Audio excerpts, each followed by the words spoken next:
Bonjour et bienvenue à l'émission Chrétien comme Christ. Le thème de notre émission aujourd'hui est confrontation prophétique. Et là, Christine va nous lire un texte, waouh, des Actes des Apôtres, Oui. encore et encore, mais c'est vraiment pas piqué des vers. Alors vas-y. Alors, je vais lire dans Actes chapitre 5, verset 3, et puis on parlera un peu du contexte. Pierre lui dit, « Ananias, pourquoi Satan a-t-il rempli ton cœur au point que tu aies menti au Saint-Esprit et gardé une partie du prix du champ ?» Alors, pour la petite histoire, quand même, on sait qu'à cette époque-là, les gens vendaient leurs biens pour que tout le monde puisse avoir de quoi se nourrir, de quoi vivre. Et Ananias et Saphira, son épouse, ont aussi voulu faire comme tout le monde. Ils ont vendu un champ, mais ils ont prétendu qu'ils donnaient aux apôtres toute la valeur du champ, alors qu'ils en avaient gardé la moitié. Et ça, ils n'ont rien dit de tout cela, mais Pierre, par le Saint-Esprit, a discerné vraiment ce que Ananias avait fait, et en lui disant, écoute, tu as menti. En fait, le problème, c'était pas qu'ils avaient vendu le champ et qu'ils avaient gardé, mais c'était le fait de mentir au Saint-Esprit. Il a cru qu'il pouvait berner même le Saint-Esprit. Oui, parce que en même temps, Ananias, à ce moment-là, ne pensait pas berner le Saint-Esprit, il pensait juste berner les apôtres. Oui, c'était son idée. Il se dit, Ananias et Saphira, les deux, ils se sont dit, on va garder une partie on va faire semblant qu'on a tout donné pour être bien vu. Exactement, c'est ça. Ça leur a coûté la vie. Donc, c'était pas, comme tu dis, c'est pas piquer des vers comme histoire. Ça s'est pas bien fini pour eux, en tout cas. Mais ici, on voit que Pierre, il a été averti prophétiquement de ce qui s'est passé. Oui. Et je suis sûr que, alors, quand on lit ce texte, on ne peut pas voir les émotions. On ne voit que les paroles qui sont dites, mais je suis sûr que Pierre, ça l'a attristé. Il n'était pas là avec ce jugement, oui, tu as menti au Saint-Esprit, tu vas mourir, ça me fait plaisir. Non, je suis sûr qu'il a dit, mais enfin, pourquoi est-ce que tu as été mentir au Saint-Esprit? Pourquoi est-ce que tu as fait ça? Maintenant, tu vas subir les conséquences de tes actes. Mais ça lui a été donné par révélation et il a dû confronter Ananias et ensuite Saphira dans la suite de l'histoire.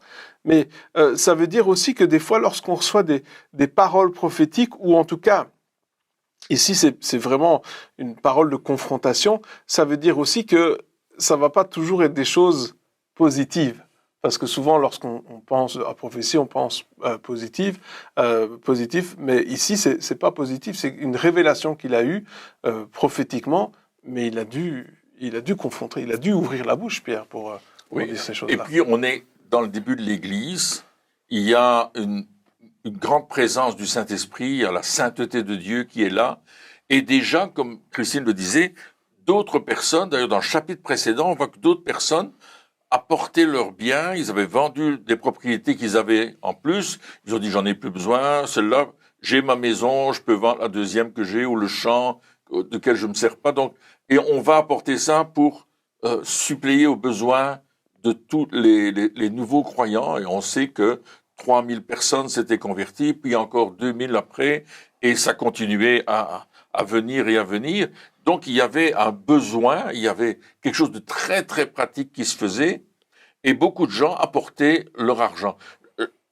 Petite parenthèse, on voit que quand il y a un réveil, on ne se pose plus de questions au niveau des finances. Les gens ont décidé, ici on voit qu'il y a ce réveil-là, ce commencement de l'Église, les gens ne se posent pas de questions, ils vont apporter leurs finances, je pense, sans que personne ne demande quoi que ce soit. Il dit, ils ont des besoins, moi je peux pourvoir, je vais le faire. Et là, Ananias s'est dit, on dit, parce que on disait, un tel a donné autant, c'est écrit dans les passages, un tel a vendu son champ, il a donné l'argent. Ah ben, Ananias s'est dit, c'est important, moi aussi je vais devenir important, je vais dire que j'ai vendu mon champ et voilà, j'apporte l'argent. Oui, j'ai tout donné, là, tout donné. Mais Pierre dit, mais est-ce que c'est vrai, ça, ce que tu dis? Oui, j'ai tout donné, oui. Mais non, t'as donné qu'une partie. Tu es en train de mentir pour devenir quelqu'un d'important. pour qu'on te considère. Mais le pire dans tout ça, c'est que même s'il avait donné qu'une partie, qu'il avait dit qu'il avait donné Il qu'une aurait pu partie, dire. il y aurait quand même eu une considération Ouais. dans ce qu'il avait fait. Donc c'était pas... voilà. Exactement. Il aurait pu donner, comme tu dis, 50%, 30%, peu importe, même 10%, il aurait pu les donner et dire, mais moi je garde le reste parce que j'en ai besoin aussi, et on verra dans le futur ce qu'on va en faire. Mais non, il n'a pas fait ça. Il a dit, non, moi j'ai vraiment tout donné, puis waouh, c'est le prix de ce champ, et ouais, c'est ça. Et Pierre, averti par le Saint-Esprit, va lui dire, mais tu as menti. Tu as menti au Saint-Esprit, parce qu'on te pose la question, et toi tu réponds quand même que ton mensonge, tu continues à le répondre. Donc, il y a une conséquence à ce que tu fais. Et la conséquence, c'est que tu perds la vie. Et je pense que ça a dû donner un coup terrible à la communauté. On s'est dit, waouh, c'est sérieux avec Dieu. On ne raconte pas n'importe quoi. Et cette confrontation prophétique, elle est importante encore aujourd'hui, parce que on parlait dans l'émission précédente des faux prophètes ou des personnes qui se disent prophètes et qui vont exiger de vous quelque chose ou qui vont vous raconter des choses qui vont vous faire peur, un jugement, etc., mais qui n'est pas vraiment quelque chose qui fonctionne. Tandis que ici, on voit qu'il y a la sainteté de Dieu qui est là. Tu ne mens pas au Saint-Esprit, tu ne mens pas à Dieu. Et on dit bien, c'est le Saint-Esprit. Il est saint, tu ne peux pas commencer à lui mentir. Et on rentre dans cette dimension du sérieux de Dieu, et c'est pour ça qu'il y a une confrontation d'ailleurs. Ouais, parce que on passe au fait d'un système d'apparence à un système de vérité. C'est-à-dire que le monde fonctionne avec les apparences, avec ce qui frappe les yeux. Ouais, c'est ça. Mais Dieu regarde au cœur, à la vérité des choses. Et c'est ça, au fait, s'il y a une confrontation entre ces deux mondes. Oui. Ce monde où tout est basé sur l'apparence et la mentalité de Dieu où tout est basé sur la sincérité du cœur, la vérité des choses. Et dans ces deux choses, il y a besoin d'une confrontation, justement. Et quand on voit, donc là c'était un réveil, il y avait l'enthousiasme, l'euphorie, c'était extraordinaire, ça partait peut-être un peu dans tous les sens, et puis quelqu'un s'est dit, je peux faire ce que je veux. Finalement, du moment que ça paraît bien, c'est bon. Et cette parole prophétique, parce qu'avertie par le Saint-Esprit, va rétablir le système de fonctionnement de l'Église. C'est vraiment important. Et c'est ça qui s'est passé. C'est que si on avait laissé faire, le système de fonctionnement de l'Église primitive aurait continué sur les apparences. Alors que grâce à cette parole et cette confrontation prophétique, eh bien, on est revenu au cœur des choses. Et ça, comme tu le dis, ça a fait peur aux gens. Ils se sont dit, ici, on ne peut pas faire semblant. Et des fois, dans notre vie, on va avoir ce genre de choses où on aura des relations qui seront basées sur des apparences et on va devoir arriver et le Saint-Esprit va nous parler pour confronter en disant, voici comment sont les choses. Et tout d'un coup, il va y avoir un shift, ça va changer. Et la relation qui était basée sur l'apparence va devenir une relation qui est basée sur la vérité et sur le cœur. Et c'est ça aussi qui est important lorsqu'on confronte. Parce que le but, c'était pas que Ananias et Saphira meurent, c'était pas ça le but. Je suis sûr que, comme tu dis, Pierre, il avait espéré que Ananias, il disait, non, c'est vrai, je te demande pardon, j'ai menti. Et tout aurait été bien. C'est vrai. Mais il a continué dans son mensonge. Et à cause de ça, il est mort. Et donc, des fois, dans notre vie, il faut pouvoir confronter, justement. Mais ce qu'il dit ici, Pierre, Ananias, pourquoi Satan a-t-il rempli ton cœur pour que tu aies menti au Saint-Esprit? C'est qu'il était vraiment séduit par Satan, séduit par l'appât de la gloire, l'appât du gain, un peu de toutes les tentations auxquelles Jésus avait dû faire face aussi. La gloire, garder l'argent, etc., avoir une notoriété. Et pour ça, il était prêt à tout.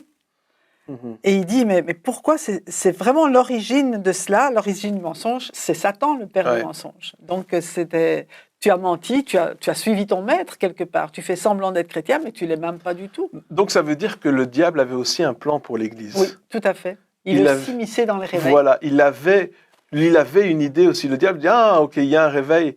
Ah, je sais ce que je vais faire. Je vais pousser les gens à se baser sur les apparences, à chercher leur propre gloire, à essayer de se prendre pour des stars. Et je vais pousser je vais pas essayer de détruire. Je vais pas confronter parce que ça, pour l'instant, ça marche pas. Après, il a essayé une autre tactique. Mais je vais d'abord essayer de m'immiscer là-dedans. Et je vais essayer de détourner parce que le diable aussi, il a un plan pour l'Église. Absolument. Et c'est cette parole prophétique de confrontation qui a brisé le plan du diable. Et le diable, il a un plan aussi pour notre vie à nous. C'est vrai. Dieu, il a des projets pour nous, mais le diable, il a des projets pour nous. Et comment faire face? Eh bien, en étant capable de confronter lorsqu'on voit que quelque chose arrive. Ah, ça, je sais, c'est pas de Dieu. Et je vais pas me taire. Parce que là aussi, des fois, on voit que c'est pas de Dieu. On veut être gentil. On veut être gentil avec tout le monde. Je suis chrétien, je suis gentil. Je vais pas dire trop de choses parce que je veux pas déranger, etc. Mais ici, si on se base sur la vie de Jésus et sur ce qu'il disait, il dérangeait. 2, sur les actes des apôtres et les apôtres qui dérangeaient aussi. On voit que on ne peut pas faire autrement que des fois devoir confronter, et on ne peut pas juste rester les gentils tout le temps et rien dire pour ne pas choquer.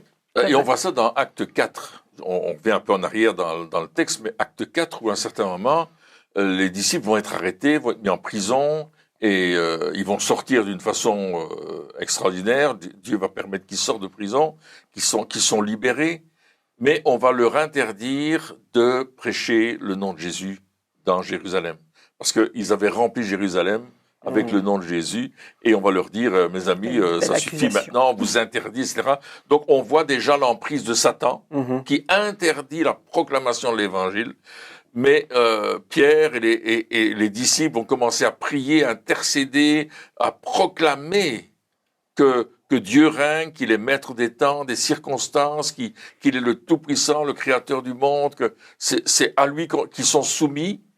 Et ils vont confronter le plan du diable et ils vont annuler le décret de l'ennemi sur leur vie en décrétant et en proclamant, en confrontant justement le plan de l'ennemi. Et là, prophétiquement, on peut discerner le plan de l'ennemi. Prophétiquement, on peut, en retournant dans les Écritures, comme eux ont fait, ils ont commencé à citer les Écritures, des psaumes, etc. Et là, tout d'un coup, ils ont compris que c'était un plan de l'ennemi qui empêchait la proclamation de l'Évangile, et prophétiquement, ils ont dit « Oh, maintenant ça suffit, on va proclamer le contraire. » Et ils ont dit « Seigneur, qu'il se passe des signes, des prodiges, des miracles, on va proclamer la parole. » Et le lieu où ils étaient trembla, parce que Dieu a dit « Je suis avec vous. » Il y a une manifestation physique de la présence de Dieu, comme il y a eu une manifestation physique de la présence de Dieu avec Ananias, qui est tombé mort, il y a eu quelque chose, où Dieu s'est manifesté, il a dit, je suis avec vous, ne craignez pas, c'est moi qui contrôle les choses, c'est pas Satan qui contrôle votre vie, c'est moi qui le fais. Et on voit que cette onction prophétique qui est dans l'Église primitive, on en a besoin aujourd'hui. On a besoin de discerner, comme tu disais, les projets maléfiques de l'ennemi, qui sont pour notre vie, qui sont pour nous détourner de la vérité de l'Évangile, et qui sont là pour empêcher notre conscience d'être correcte. Or, Dieu voulait que la conscience d'Ananias et Saphira soit juste, et qu'ils disent, oui, c'est vrai. En toute conscience, j'ai mal agi. C'est vrai, et puis il y a aussi la manière de répondre. Je pense que dans le texte de Acte 4, justement, donc où on leur interdit de parler, etc., il y a la manière de faire face à cette situation-là. Ils auraient pu... Au fait, on arrive avec une interdiction humaine. Et moi, je peux répondre avec humainement. Et là, ce que je vais faire, je vais engager des avocats, je vais faire un procès, je vais commencer à me battre humainement, je vais faire signer une pétition, je vais faire une manifestation, je vais essayer de parler à des responsables pour qu'ils puissent parler en ma faveur. Ils n'ont rien fait de tout ça. Ils n'ont rien fait de tout ça parce que ils ont pu discerner que le combat, il n'était pas charnel. Et c'est ça aussi, des fois, lorsque on fait face à des situations qui nous sont contraires, on a l'impression que le seul moyen de réagir, de réaction que nous avons, qui a mis à notre disposition, c'est quelque chose d'humain. Et donc, on va répondre humainement à la situation. Et c'est pas du tout ce qu'ils ont fait, parce que c'est pas ça que le Saint-Esprit voulait. Et ce qu'ils ont fait, c'est que ils ont prié, comme tu dis, ils ont proclamé la parole de Dieu, et ensuite, ils ont dit, Seigneur, qu'il se produisent des signes, des prodiges, des miracles, etc. Et donne-nous de l'assurance pour aller contre ces choses-là. Et puis, le lieu où ils étaient trembla, ils ont été tous remplis du Saint-Esprit, et ils ont pu prêcher avec assurance. Donc, là où la chose même qu'on voulait leur enlever, leur assurance, c'est ça que le Saint-Esprit leur a donné à nouveau. Pourquoi? Parce que ils n'ont pas regardé avec des yeux humains la réponse à la situation, mais ils ont regardé avec ce que le Saint-Esprit voulait faire. Et ça aussi, c'est une leçon, parce que la confrontation prophétique, c'est pas une confrontation humaine. Exactement. Les armes avec lesquelles nous combattons ne sont pas charnelles, mais elles sont spirituelles. Donc ça veut dire que on n'a pas à chercher des confrontations humaines. Combien de serviteurs de Dieu, d'églises, de personnes, des enfants de Dieu, ont cherché la confrontation humaine, un procès, machin, tout ça, alors qu'ils étaient dans leur droit et ils ont perdu. C'est vrai. Pourquoi? Parce que c'était pas là le combat.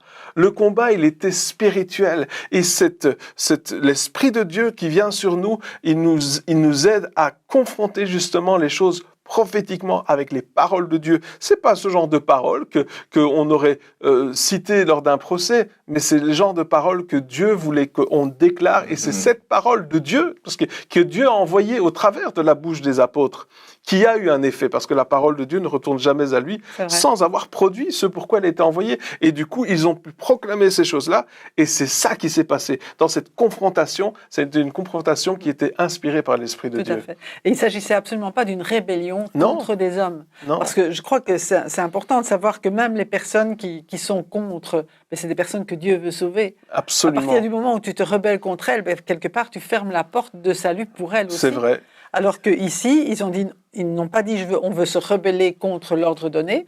Ils ont dit on veut juste continuer à obéir à Dieu. Et ça change la perspective. Oui. Dieu nous demande d'agir ainsi, on va obéir à Dieu. Si c'est ce qu'ils ont dit à un certain moment, il vaut mieux obéir à Dieu plutôt qu'aux hommes. Jugez vous-même s'il vaut mieux obéir à Dieu plutôt qu'aux hommes. C'est ce que vous auriez fait aussi peut-être quelque part à notre place. Et ils ont continué. Et effectivement, le résultat, si on revient à Ananias et Saphira, c'est que la crainte s'est emparée de tout le monde en disant on ne veut pas se joindre à eux pour faire semblant. Donc c'est seulement les vrais chrétiens qui se sont joints à eux. Et c'est à ce moment-là qu'on voit qu'il y a eu le plus de miracles. Tous étaient guéris. Après cet événement-là, comme ils ont vraiment obéi à Dieu, que ceux qui étaient là étaient des gens qui étaient consacrés au Seigneur, eh bien, on voit qu'ils ont prié pour les malades et tous étaient guéris. C'est vraiment après cet événement où la main de Dieu a été sur eux pour manifester sa puissance et sa grâce. Ouais. Mais il a fallu une confrontation. Il a fallu une confrontation. Et des fois, dans notre vie, on essaye de fuir la confrontation. C'est vrai. Parce qu'on ne la veut pas. On n'aime pas les confrontations. Ça veut dire que... Parce que confronter, ça veut dire s'affirmer. Ça veut dire déclarer notre position à voix haute, devant tous. Ça, c'est confronter. Et ça, souvent, on essaye d'éviter le plus possible cette confrontation. Tellement peur de déplaire. On a peur de déplaire, on a peur d'être fâché avec les autres, on a peur de plein de choses. Et c'est vrai que nous sommes appelés à être des annonceurs de paix, etc. Mais il y a des fois où on doit dire ce que Dieu nous dit de dire, que ça plaise ou pas. Et encore une fois, on en a parlé dans l'émission précédente, dans plein d'autres émissions, mais c'est pas une personne qui a déclaré les choses. Ils étaient une équipe. Oui. Ils étaient ensemble. C'est pas une personne qui disait moi j'écoute Dieu, j'entends Dieu et tous les autres n'entendent pas Dieu. Parce que souvent ça aussi, on a toujours un déséquilibre avec des extrêmes. La personne qui confronte jamais rien et la personne qui confronte tout et tout le monde et tout et n'importe quoi. Mais cette personne-là, elle est souvent seule. C'est vrai. Mais par contre, en équipe, ils ont dit non, on prend une position. Et voici ce que Dieu déclare. voici ce que Dieu veut faire. Et lorsque Pierre, il a parlé à Ananias, bien sûr, c'était Pierre qui a parlé, mais il y avait toute l'équipe des apôtres qui était là avec lui. Et donc, c'était pas juste un à un. Tout le monde était là et tout le monde a vu ce qui s'est passé. Donc, il y avait un appui aussi qui était là. Oui. Et donc, cette confrontation, alors, je sais que là, comme ça paraît énorme. Mais des fois, ça commence juste par des petites confrontations. Dans notre propre vie, peut-être des mensonges que l'on croit, ou des choses qu'on sait que c'est pas juste, et qu'on n'a pas encore pris position contre ces choses-là. Dans notre propre vie, des décisions qu'on doit prendre, des compromis qu'on a laissés, ça commence avec ça. Et lorsqu'on commence à dire, OK, ce compromis-là, maintenant je me positionne par rapport à ça. Je confronte ça, je sais que dans ma vie il y a ça, par exemple, et je confronte ce problème, et voici ma position à partir de maintenant. Parce que je sais que c'est ça que le Saint-Esprit veut dire. Et là, on va avancer. Et tu l'as dit, qu'est-ce qui s'est passé? Il y a eu la crainte du peuple, bien sûr, des gens qui ont dit, on va pas vraiment aller les rejoindre, mais d'autres qui sont venus les rejoindre. Oui. Et puis, il y a eu des signes, des prodiges, des miracles. Il y a eu une manifestation, il y a eu une croissance. Ils ont commencé à envoyer les gens aussi à gauche et à droite. Donc, il y a eu une expansion qui s'est faite parce qu'il y a eu une confrontation qui s'est faite. Et donc, là aussi, c'est important de pouvoir dire, voici ce que je crois. Et Dieu, il voit ça aussi. Il voit aussi cette attitude-là, de comment on peut confronter les choses dans notre vie, inspiré par le Saint-Esprit. Oui. Encore une fois, restons équilibrés aussi. Mais ce que tu disais par rapport à cela, c'est qu'ils étaient ensemble. Et au verset 12 du chapitre 5 des Actes, il dit qu'ils se tenaient tous ensemble au portique de Salomon, et les autres n'osaient pas se joindre à eux. Il y avait donc les autres personnes qui étaient là, les rabbins qui étaient là, parce que c'était un endroit où les rabbins enseignaient leurs disciples, etc. Et justement, les apôtres avaient décidé d'aller là pour enseigner les nouveaux convertis. Et à cause que les apôtres se tenaient ensemble et qu'il y avait beaucoup de miracles qui se faisaient à travers leurs mains, il se passait quelque chose d'important, parce que c'est la conséquence de cette confrontation.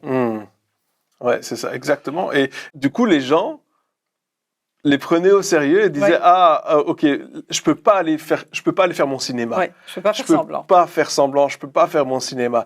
Et ça aussi, c'est quelque chose que aujourd'hui, je pense, c'est important que ça revienne dans l'Église. Se dire, oh, ici, c'est pas du cinéma. Alors pas que dans les églises c'est du cinéma, c'est pas ça que je suis en train de dire, mais cette révérence pour la sainteté de Dieu, pour ce que Dieu veut faire aujourd'hui, de pouvoir dire, mais aujourd'hui, ici, je veux pas faire du cinéma. Et qu'est-ce que ça change? Ça change que lorsque je fais du cinéma et que j'accepte le cinéma, ce qui se passe dans ma vie, ça se passe à la surface. C'est juste des émotions. Je vais aller voir un film, ça va me faire rire, je vais sourire pendant un temps. Ouais, c'est l'apparence. C'est l'apparence. Ça va me faire rire, ce sera marrant. Mais à l'intérieur, si je suis triste, je serai toujours triste. C'est vrai. Par contre, si je suis vrai, et quand je viens vers Dieu, je suis vrai, ce qui va se passer dans ma vie, ça va être en profondeur. Et c'est ça que Dieu veut faire en nous et au travers de nous. Il veut nous toucher au plus profond de notre être, mais il veut que lorsque l'on parle, ça touche aussi les autres au plus profond de leur être. C'est ça qui change notre vie. Oui. C'est ça qui change notre vie. Et c'est ça, quelque part, l'esprit prophétique, c'est le Saint-Esprit qui parle à travers nous. Ouais. Pas pour démolir, parce Non. que ici c'est vraiment terrible ce qui s'est passé, mais le but de Dieu au départ, c'était vraiment de relever aussi, hein. Et c'est pourquoi il y avait eu cette question à Ananias, et quand Saphira est arrivé, pareil, il a posé la question, il a donné la possibilité de dire la vérité, mais comme ils se sont enfoncés dans leur mensonge, là c'était vraiment inéluctable. Mais le but de Dieu, c'est vraiment de sauver, c'est de convaincre de péché, de justice, de jugement, de convaincre, d'avoir cette repentance, ce changement qui puisse relever la personne. Et c'est ce que Dieu veut vraiment. Et ici, je pense que c'est aussi ce que ça a eu comme effet. Je vais dire, mais je vais me laisser interpeller par Dieu. Je vais être vrai devant le Seigneur. J'ai péché, je demande pardon. Seigneur, purifie-moi, lave-moi. Et quand on parle de purifier, c'est aussi enlever la racine qui produit le péché, qui produit le mensonge. Enlever ce que Satan a en moi pour me pousser à faire des choses, c'est là aussi purifier. C'est pas seulement laver, c'est vraiment purifier. Et ça, c'est juste. Et là aussi, pareil, lorsqu'on vit des situations, peut-être qu'on peut se dire, OK Seigneur, qu'est-ce que toi tu veux dire prophétiquement de cette situation ? Moi, voici ce que j'ai fait humainement. J'ai fait ça et ça et ça. Mais toi, Seigneur, c'est quoi que tu déclares ? Parce que ici, on voit des choses qui se sont faites publiques, mais des fois, dans notre situation, on a besoin de faire des déclarations devant personne, si je veux m'exprimer ainsi, mais devant le monde spirituel. Et des fois, on doit dire, Seigneur, OK, là, j'ai agi humainement, et peut-être, comme tu dis, là, on dit, OK, Seigneur, je veux me repentir de cela, je te demande pardon pour mes réactions qui, jusqu'à maintenant, elles ont été humaines, mais dis-moi ce que toi, tu veux déclarer. Et peut-être que justement, on peut se positionner en disant, voici ce qui se passe dans ma vie, voici ce qu'il y a, mais voici ce que Dieu déclare. Et comme dans les Actes des Apôtres, ils ont commencé à déclarer, ils l'ont pas déclaré devant les autres autorités, mais entre eux, ils l'ont déclaré. C'est vrai, ils auraient pu aller devant tout le monde et dire qu'ils se produisent des signes, des prodiges, des miracles. Non, mais ils sont restés entre eux. Et parce que leur combat, il était spirituel. Et notre combat aussi dans notre situation, cette confrontation prophétique, elle n'est pas forcément devant des personnes, mais elle est aussi spirituelle. Et donc, on doit aussi se positionner en disant, voici ce que Dieu déclare sur la situation que je suis en train de vivre aujourd'hui, ou sur la situation qu'un tel est en train de vivre, peut-être pour prier pour les autres, etc. Et voici ce que Dieu déclare. Et je veux déclarer cette parole-là. Et je refuse ce que le diable a dit. Et je refuse les paroles qui ont été données. Pourquoi ? Pas parce que je veux pas qu'elle s'accomplisse, mais parce que Dieu m'a dit que c'était autre chose qui allait s'accomplir. Et c'est ça la confrontation aussi. Cette confrontation, elle est spirituelle aussi dans notre temps de prière. Et là, on va voir des changements. Pourquoi ? Parce que comme le combat est spirituel et pas charnel, lorsque je combats avec les bonnes armes et que je combats spirituellement, la victoire, elle va être spirituelle, mais elle va se manifester au niveau charnel. Et ce qu'on voit, c'est que à cause de leur position, on continue dans Acte 5 encore, le ciel s'est ouvert, il y a quelque chose d'extraordinaire, et quand Pierre passait dans la rue, son ombre même touchait les personnes, donc il y a une onction du Saint-Esprit, une présence de Dieu extraordinaire que Dieu va apporter lorsqu'on est d'accord de confronter les œuvres de l'ennemi. Et on doit s'attendre à ce que Dieu agisse. Absolument. On doit s'attendre à ce que Dieu agisse parce qu'il veut le faire. Il veut le faire aujourd'hui. Amen. Eh bien, chers amis, merci encore de nous avoir suivis pour cette émission. Et puis, on se retrouve très bientôt pour la suite. Au revoir.